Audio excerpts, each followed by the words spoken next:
पूरी दृष्टि प्रभु के चरणारविंद की तरफ है। तुम्हारी श्रद्धा, तुम्हारा धैर्य टूटना नहीं चाहिए। धैर्यवान रहना, विचलित मत होना, धैर्य पूर्वक ये अनुभव की बात कहते हैं। बहुत काल तक तुम्हारा विश्वास, तुम्हारी श्रद्धा, तुम्हारा धैर्य टूटना नहीं चाहिए।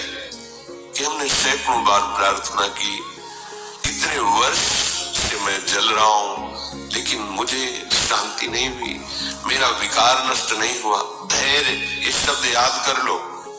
धैर्यवान रहना, विचलित मत होना, परिणाम में बिल्कुल निर्विकार हो जाओगे। पर वो कितना समय लगेगा ये प्रभु जाने। वो एक सेकंड में भी हटा सकते हैं। और अभिमान यदि गलित नहीं हुआ है तो कुछ समय भी लग सकता है, जलना पड़ेगा, अभिमान गलित होगा। जब आर्त भाव से पुकारोगे तब निर्विकारता की स्थिति प्रभु दे देते। फिर विकारी भोगों के बीच में रहने पर भी कोई विकार का खेल नहीं हो सकता, कोई भी इच्छा ही स्फुरित नहीं होगी, वासना ही नहीं है, चाह ही नहीं है। ये बहुत धैर्य से सुनना, ये उपासकों के लिए कह रहा हूं। आपके अंदर साधन भजन करते हुए वासना दिखाई देगी, आपको आकर्षण दिखाई देगा, उसमें दम नहीं है। वो तुम्हें परास्त नहीं कर सकती, केवल भयभीत करती रहेगी। वो भी हमारी शरणागति में बड़ी सहायक होती है, क्योंकि सब साधन करने पर आम पुष्ट नहीं होने देती। क्या अभी देखो ये है ना, क्या अंदर से प्रश्न, क्या ये मलिन वृत्ति है ना, तो किस बात की साधना, क्या साधक हो। तो हे नाथ, अब मार्ग दूसरा नहीं, सहयोग किसी से नहीं, अपनी बात किसी से नहीं कहना। प्रार्थना है, समझ लीजिए, आंतरिक बात कह रहा हूं। अपनी स्थिति की बात किसी से नहीं कहना कि आपके हृदय में कौन सी वासना कितना स्फुरित हो रही, किसी से भी नहीं, किसी से भी नहीं। और धैर्यवान रहना, विचलित मत हो जाना। उस वासना को बढ़ावा देने वाली कोई भी दृष्टि, वार्ता, चेष्टा मत करना। और कितना भी समय लग जाए, अपनी आस्तिकता नहीं हटनी चाहिए, विश्वास नहीं हटना चाहिए, बिल्कुल निर्विकार हो जाओगे, बिल्कुल। यह गुण साधन ते नहीं होई, तुम्हारी कृपा पाओ कोई कोई।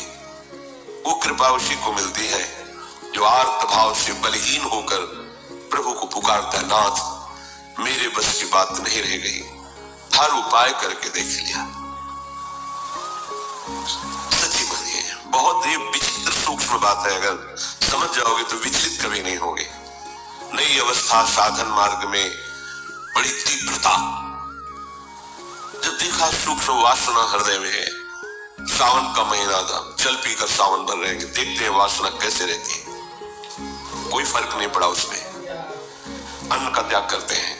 कई वर्ष तक आलू गुड़ जो भी फलवश, कभी दूध मिल जाए, गंगा किनारे या गांव में सेव संतरा अंगूर केला, तो प्रश्न ही नहीं उठता, कुछ फर्क नहीं पड़ा।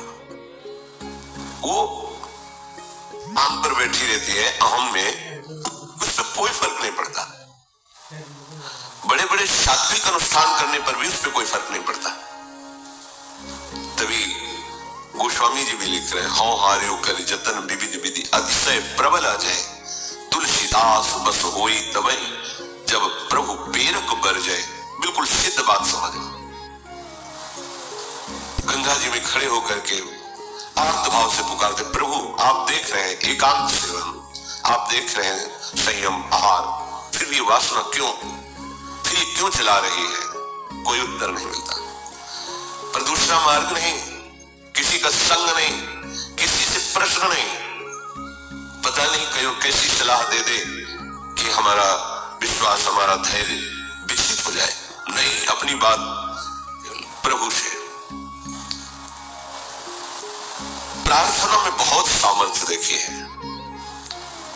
ये अंदर की बात कह रहे हैं, बिल्कुल समझ जाना। इसलिए कह रहे हैं ये मार्ग बहुत फिसलन वाला मार्ग है, बहुत संभाल के कदम रखने। अंत तो गत्वा आया कि भाई हम आपके जैसे भी हो वैसे आपके, अब आप देख लो, जैसे रखना चाहते हो वैसे रखो। नाथ मैं हार गया हूं, आप देख लो। कब वो चली गई पता ही नहीं चला। जिससे हम लड़ते रहे, जिससे हम जलते रहे, जिसके लिए हम साधन करते रहे, नहीं फर्क पड़ा। और जब उनके भरोसे छोड़ दिया, कब वो वृत्ति चली गई पता ही नहीं चला। इसीलिए बात कल चिंतन में चल रही थी कि अगर कोई समझ पाए तो इसे जरूर बताएं कि ये करने से नहीं होता, ये होने से होता है। बस देख लिया, मैं आपके बनने योग्य नहीं हूं, पर जैसा हूं आपका हूं, देख लो प्रभु। आप राजी हो तो राजी, मैं जलता रहूंगा, कुमार्गगामी नहीं बनूंगा, अन्य अवलंबन नहीं लूंगा, जलता रहूंगा। आप राजी हो मेरी जलन में, जीवन भर जलाते रहो। आप देख लो, अब मेरे बस का नहीं रहा, क्योंकि वो सूक्ष्म ऐसा कि वहां कोई प्रहार ही नहीं पहुंच रहा।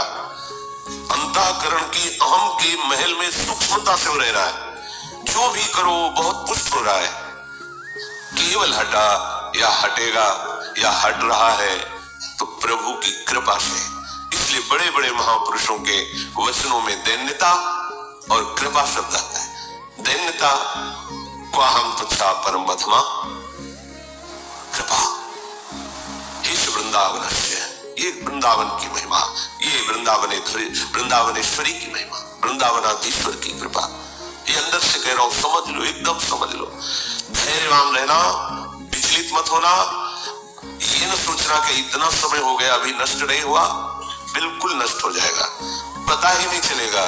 जैसे आप कब जवान हुए, कोई तारीख, कोई तिथि, किस दिन आपकी दाढ़ी मूछ उगी, आपने समय, तारीख, ऐसे वो घड़ी भी याद नहीं रहेगी कब आप निर्वासनिक हो गए। कभी स्मृति में आएगा, अच्छा ये तो बहुत वर्षों से जलाया, वो तो ढोड़े भी नहीं मिल रही, वृत्ति गई। देखो प्रभु की कैसी कृपा हुई, ऐसा अनुभव होता है। इसी बात कह रहे, इस शास्त्र और गुरुदेव के वचन करोड़ों बार समझाए जा रहे, तुम्हें समझ में नहीं आ रहा। जिससे लोक निंदा हो ऐसी चेष्टाएं, ऐसे आचरण, तुम क्यों संयम में नहीं रह रहे। देखो इतना तो है कि हृदय जल रहा है, पर चेष्टाओं पर अंकुश होना चाहिए। हृदय में चाहत जला रही है संसार के भोगों की, पर हम बाहर से संयोग नहीं होने देंगे। तो उससे क्या होगा, वो क्रमशः हर बार कम होती चली जाएगी, शांत होती चली जाएगी, पर पूर्णतया निर्विकार स्थिति ये भगवत कृपा से होती है।